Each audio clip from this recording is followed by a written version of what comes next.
Hello friend, good morning.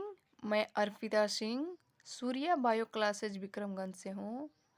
तो चलिए दोस्तों, आज आप लोगों के बीच मैं 12th बायो क्लासेज के बारे में कुछ बताने जा रही हूँ।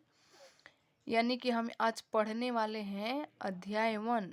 अध्याय 1 में है जीवों में जनन। क्या है? जीवों में जनन, जिसे हम बोल सकते हैं रिप्रोडक्शन इन ऑर्गेनाइजेशन।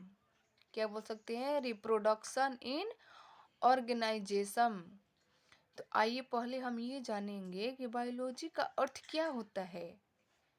बायोलॉजी की उत्पत्ति यानी बायोलॉजी शब्द है, उसको किसने दिया और कितने भागों में हम इसको बांट सकते हैं। तो आइए देखते हैं। देखिए, बायोलॉजी का अर्थ होता है, बायो को पहले हम 2 भागों में बांटेंगे। पहले इसको हमने 2 भागों में बांटा है।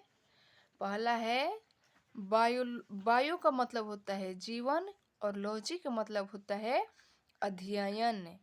तो जीवन कहाँ से आता है? जिस वस्तु के अंदर जीव मौजूद हो, तो जीव कहाँ से आता है? सजीव से होता है। तो इसे हम करेंगे कि सजीवों का अध्ययन, यानी कि जिस वस्तु के अंदर जीव यानी जान मौजूद है वो क्या है? वो सजीव है। और जिस वस्तु के अंदर जान यानी जीव मौजूद नहीं है, जो ग्रोथ वृद्धि नहीं करता है, उसके हम क्या कहते हैं? वो निर्जीव है। और जिसमें ग्रोथ की प्रक्रिया होती है वो सजीव है। तो चलिए आइए देखते हैं, हम इसको देखेंगे कि बायोलॉजी शब्द की उत्पत्ति किसने किया था। तो बायोलॉजी शब्द की उत्पत्ति, तो आइए हम पढ़ेंगे कि शब्द जो है, बायोलॉजी शब्द की उत्पत्ति 2 वैज्ञानिकों ने मिलकर किया था। और वो कौन कौन थे? पहले थे लैमार्क। पहला कौन थे भाई? पहला थे लैमार्क तथा दूसरा कौन? ट्रिविरेनस। अगर आपको ट्रिविरेनस बोलने में परेशानियां होती है तो आप इसको 2 भागों में बोल सकते हैं। अगर आप लोगों को दिक्कत हो रही है तो 2 भाग में हम इसको बोल सकते हैं। पहला बोल सकते हैं ट्रिवी और रेनस से।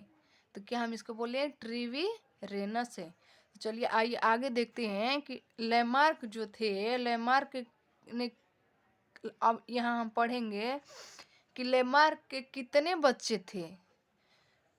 यानी लैमार्क ने बायोलॉजी शब्द का तो उत्पत्ति किया, तो हम यहाँ देखेंगे कि लैमार्क के कितने बच्चे थे। तो हम यहाँ देखते हैं कि लैमार्क के 2 बच्चे हैं। कौन कौन है भाई?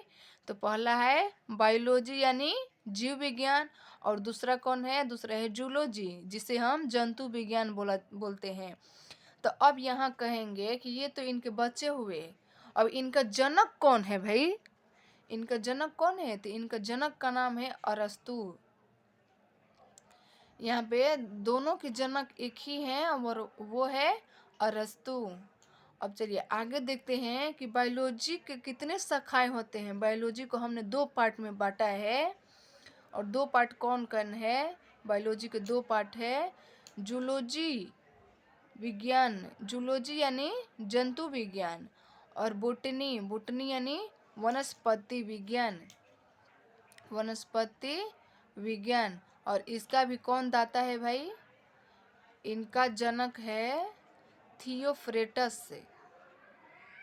थियोफ्रेटस, थियोफ्रेस्टस इनका जनक है थियोफ्रेस्टस। तो आप लोग को इतना कंप्लीट हुआ। अब देखिए, अब हम अपने चैप्टर पे आते हैं। हमारा चैप्टर क्या था? जीवों में जनन। तो हम पहले कहेंगे कि जीवों में जनन यानी उससे पहले जीवन अवधि के बारे में हम पढ़ेंगे। उसके पहले हम क्या पढ़ेंगे? जीवन अवधि। जीवन अवधि, जीवन अवधि से हमको ये सीख मिलेगा, यानी जानने को मिलेगा कि जो जीव है वो तो भाई जन्म लेता ही है, और जन्म लेने के पुनः बाद क्या होता है? उसका पुनः मृत्यु होती है। तो ये कहेंगे कि उसकी कौन कौन से काल उस अवस्था में गुजरता है।